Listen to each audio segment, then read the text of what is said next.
शुरुआत सबसे पहले आरजेडी के अध्यक्ष लालू प्रसाद ने साल के शुरुआत में ही सीएम नीतीश कुमार को साथ आने का ऑफर देकर बिहार की राजनीति को गरमा दिया है।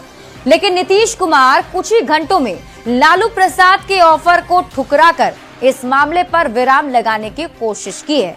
ये रिपोर्ट देखिए, फिर खबर तो समझिए।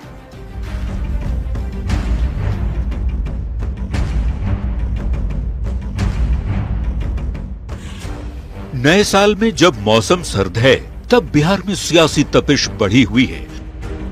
बात एक बार फिर हो रही है सियासत में बदलाव की। आरजेडी विधायक भाई वीरेंद्र लगातार नीतीश कुमार को साथ लाने का न्योता देते रहे हैं, तो सवाल पूछे जाने पर लालू प्रसाद ने भी कुछ ऐसा कह दिया कि जिस पर बयानबाजी तेज है। लालू ने कहा, अगर नीतीश कुमार आते हैं तो क्यों नहीं उनको साथ लेंगे, रहें साथ में, काम करें।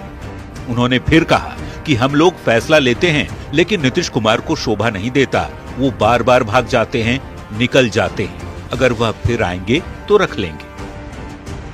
ये बयान आरजेडी के अध्यक्ष का है, जिनकी हर बात के पीछे मायने होते हैं। सियासी चाल में माहिर लालू का अंदाज अलग है, लेकिन लालू प्रसाद के ऑफर को चंद घंटे के अंदर ही नीतीश कुमार ने हंसते हुए नकार दिया। माफ कर देंगे, आप क्या बोल रहे हैं, हम आ जाएंगे। वहीं लालू प्रसाद के बयान पर सवाल पूछे जाने पर जेडीयू नेता और केंद्रीय मंत्री ललन सिंह के तेवर तल्ख दिखे। लालू जी क्या बोलते हैं, लालू जी क्या नहीं बोलते हैं, कि जाके लालू जी से पूछिए।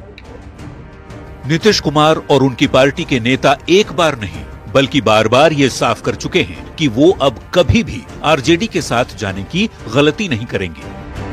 बावजूद इसके लालू प्रसाद ने साथ आने का ऑफर देकर बिहार में एक बहस तो छेड़ ही दी है। न्यूज 18 के लिए पटना से रवि एस नारायण और धर्मेंद्र कुमार के साथ ब्यूरो रिपोर्ट।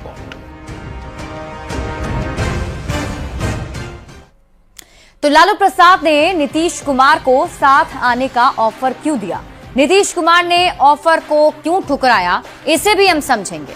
लेकिन उसके पहले लालू प्रसाद के ऑफर के बाद कुछ सवाल खड़े हो रहे हैं। उन सवालों के जरिए खबर को समझते हैं। सबसे पहला सवाल, लालू प्रसाद को क्यों है नीतीश कुमार का इंतजार। सवाल नंबर दूसरा, नीतीश कुमार पर क्यों डोरे डाल रहा है आरजेडी, क्योंकि लगातार एक के बाद एक बयान सामने आ रहे हैं। क्या नीतीश कुमार के चेहरे के आगे आरजेडी ने सरेंडर कर दिया है। सवाल नंबर चौथा यह है कि एनडीए का चेहरा नीतीश, क्या डर गया है विपक्ष। अब इन सवालों के साथ साथ हम समझते हैं कि लालू प्रसाद के ऑफर के मायने आखिर क्या हैं। तो वोटों के गुणागणित को अगर हम समझें तो उससे यह समझ में आता है। दरअसल आरजेडी को MY समीकरण यानी कि मुस्लिम यादव वोट बैंक वाली पार्टी माना जाता है। जातीय सर्वे के अनुसार बिहार में मुस्लिम आबादी 17.7% है, जबकि यादव की आबादी 14.3% है। अगर आप दोनों को मिला देते हैं तो इनका कुल जो संख्या है वो हो जाता है 32%। अगर 100% वोटिंग भी आरजेडी के पक्ष में हो तो भी इन 32% वोटों से बिहार में सरकार नहीं बन सकती है। ऐसे में अगर लालू प्रसाद के साथ नीतीश कुमार आ जाते हैं, नीतीश कुमार के आने के साथ ही कुर्मी, कुशवाहा, महादलित और महिला वोट बैंक जो कि निर्णायक भूमिका में होती हैं, उनका साथ मिल जाता है। और यही वजह है कि लालू प्रसाद ने नीतीश कुमार को साथ आने का ऑफर दे दिया। इस बात को समझने के लिए 2005 से अब तक की बिहार की राजनीति को समझना भी जरूरी है। नीतीश कुमार का 1995 से ही बीजेपी के साथ गठबंधन रहा है। बीजेपी के साथ मिलकर ही नीतीश कुमार ने लालू परिवार को बिहार की सत्ता से बाहर किया था। 2005 में नीतीश कुमार ने बीजेपी के साथ मिलकर ही विधानसभा का चुनाव लड़ा और 15 साल के लालू राबड़ी के शासनकाल को उखाड़ फेंका। 2005 के बाद पहला लोकसभा का चुनाव 2009 में, उस समय तक बिहार से उखड़ने के बाद भी संसद में यानी कि लोकसभा में जो आरजेडी के सांसदों की संख्या थी वो काफी अच्छी खासी थी। लेकिन 2009 में नीतीश कुमार बीजेपी के साथ चुनाव लड़े और एनडीए ने 40 में से 32 सीटें जीती। 2010 में भी नीतीश कुमार बीजेपी के साथ ही चुनाव लड़े और ये इस गठबंधन का चरम काल था। हालात का अंदाजा आप इस बात से लगा सकते हैं कि एनडीए के खाते में उस वक्त बिहार विधानसभा की 243 में से 206 सीटें चली गई थी। अकेले नीतीश कुमार की पार्टी पूर्ण बहुमत से महज 7 सीट पीछे थी।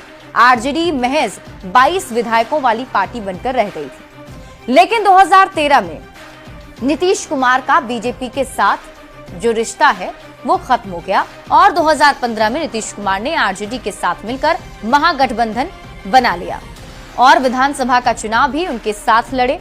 नतीजा ये हुआ कि महागठबंधन को बिहार की 243 सीटों में से 178 सीट पर जीत मिली और पूर्ण बहुमत के साथ बिहार में महागठबंधन की सरकार बन गई।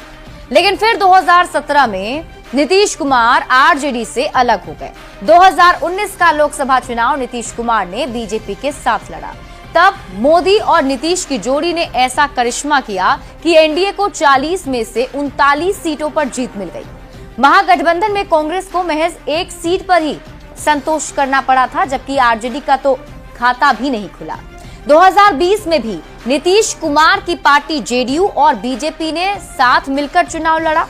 एनडीए को 125 सीट पर जीत मिली और बिहार में एक बार फिर से बहुमत के साथ एनडीए वाली सरकार बन गई। 2024 का चुनाव भी नीतीश कुमार ने बीजेपी के साथ मिलकर एनडीए के बैनर तले ही लड़ा और एनडीए को 40 में से 30 सीटें मिली, जिनकी मोदी की तीसरी सरकार बनाने में अहम भूमिका रही है। यानी कि जब जब नीतीश कुमार जिस भी गठबंधन के साथ रहे हैं, जीत उसी की हुई है। अब आप समझिए नीतीश ने लालू प्रसाद का ऑफर आखिर क्यों ठुकरा दिया। एनडीए के अंदर किसी तरह का कोई कंफ्यूजन ना रहे, गठबंधन को लेकर कार्यकर्ताओं के मन में भी कोई शंका ना रहे। 2020 में कंफ्यूजन की वजह से भारी नुकसान हुआ था। एनडीए खासकर जेडीयू को कई सीटों पर नुकसान उठाना पड़ा था और यही वजह है कि नीतीश कुमार की तरफ से कुछ ही घंटों के अंदर ये साफ कर दिया गया ताकि जो जनता है उनके बीच कोई गलत मैसेज ना जाए। बढ़ते आगे और बात अगली खबर ही करेंगे। नीतीश कुमार आरजेडी के साथ जाने से इनकार कर चुके हैं। लालू प्रसाद भी पहले कई बार ना में जवाब दे चुके हैं। वहीं तेजस्वी यादव नीतीश कुमार के लिए दरवाजे बंद होने की बात कई बार दोहरा चुके हैं। ऐसे में सवाल है कि कौन कंफ्यूजन फैला रहा है। ये रिपोर्ट देखिए, फिर खबर तो समझिए।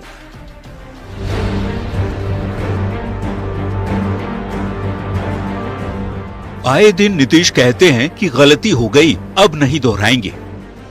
हमसे गलती किया 2 बार, हम कभी उन लोगों को साथ किए और फिर बाद में हटा दिया, हम कभी इधर उधर नहीं जाएंगे। लालू प्रसाद कहते हैं जहां जाना है वहां जाएं। तेजस्वी यादव बार बार दोहराते रहे हैं कि नीतीश कुमार के लिए दरवाजे बंद हैं। दरवाजा खुला कि बंद है? ये पूछ रहे हैं तो मतलब ही नहीं है, बंद है भाई। ऐसे में सवाल है कि नीतीश को लेकर कंफ्यूजन कौन क्रिएट कर रहा है। पिछले करीब 2 हफ्ते से लोकल मीडिया में, जिसमें बड़ी संख्या में यूट्यूब चैनल हैं, उन पर लगातार माहौल बनते देखा गया कि पाटलिपुत्र की राजनीति में कुछ भी हो सकता है। सोशल मीडिया पर नीतीश कुमार और तेजस्वी यादव की मुलाकात के पुराने वीडियो दिखाकर नई मुलाकात की खबरें दिखाई जा रही हैं। तो क्या ये सब व्यूज पाने के लिए यूट्यूबर्स की ओर से फैलाई गई अफवाह है या फिर इसके पीछे कोई सोची समझी राजनीतिक चाल है? सोशल मीडिया और सोशल मीडिया के जो प्लेटफॉर्म है, इसके उपयोग और इसके प्रचार प्रसार से किसी को कोई आपत्ति नहीं है। लेकिन जब आप बार बार खबरों को आप उसी तरह से प्रयोग करेंगे तो एक समाज में एक कंफ्यूजन क्रिएट होता है। ऐसी खबरें अफवाह से ज्यादा कुछ नहीं है, इस बात पर सबसे पहले मुहर लगाई तेजस्वी यादव ने। तो आप पत्रकार लोग आप पूछते रहते तो क्या बोलेंगे? आप लोग को ठंडाने के लिए बोले। चलिए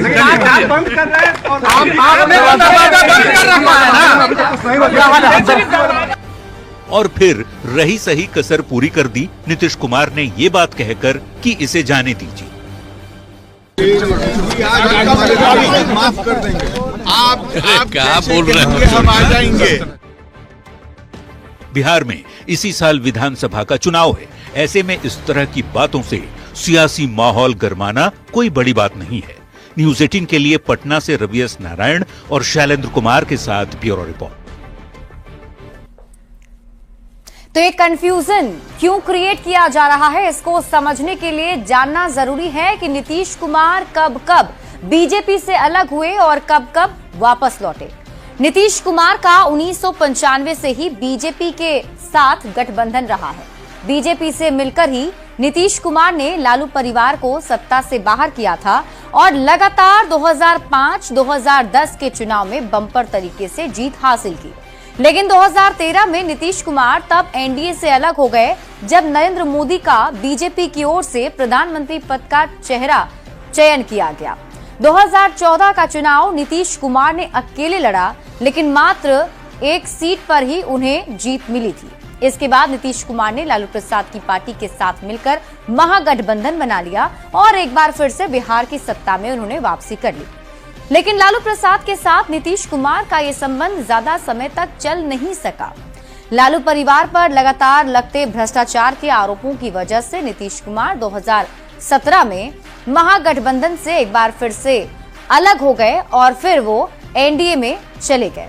2020 का चुनाव एनडीए के बैनर तले ही लड़े और सरकार उन्होंने बना ली।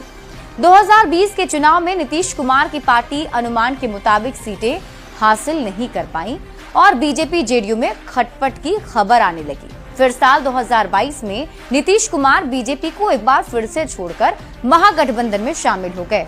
2024 के लोकसभा चुनाव को लेकर विपक्ष को एकजुट करने लगे, लेकिन जिस तरीके से इंडिया अलायंस में उनकी अनदेखी की गई उससे नीतीश कुमार फिर नाराज हो गए। जनवरी 2024 में नीतीश कुमार एक बार फिर से एनडीए में वापस आ गए और एनडीए को लोकसभा चुनाव में 40 में से 30 सीटों पर जीत मिली। अब नीतीश भी मजबूत हैं और बीजेपी के साथ उनके रिश्ते भी पहले से काफी बेहतर हो चुके हैं और नीतीश कुमार की तरफ से भी ये साफ कह दिया गया है कि वो अब कहीं और नहीं जाएंगे।